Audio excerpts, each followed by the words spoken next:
我們都很特別。這是小蒼蠅保羅。保羅清楚的知道自己很特別。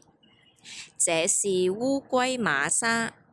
瑪莎知道自己只有4隻腳，而保羅有6隻。瑪莎還知道保羅又小又輕盈，而自己又大又笨重。保羅大聲的說：我真的很特別咯！你看，保羅爬上了路邊的排水管，然後停下來倒立。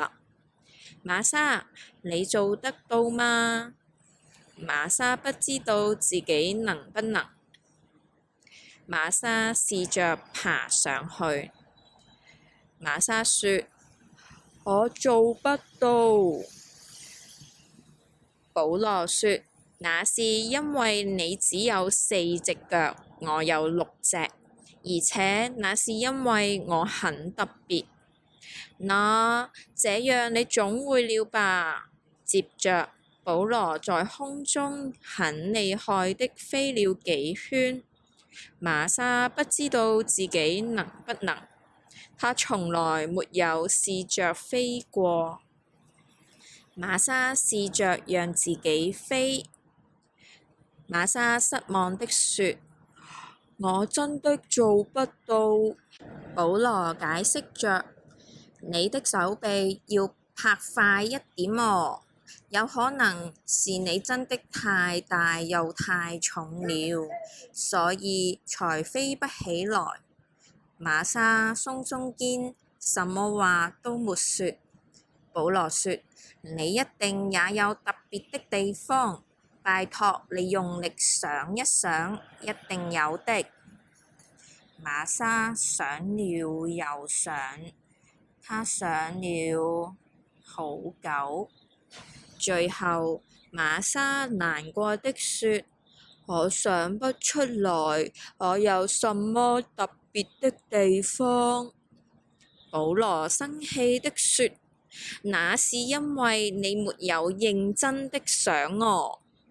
瑪莎搖着頭說：我不會做任何特別的事，我要回家了。她躲進了自己的殼，然後把門關上。保羅對着瑪莎大叫：你知道嗎？我也想不出來你有任何特別的地方，你就回家吧，我也要回家了。這時，保羅才想到，他甚至不知道自己的家在哪裏。保羅不好意思的叫着：瑪莎，瑪莎，我可以跟你一起回家嗎？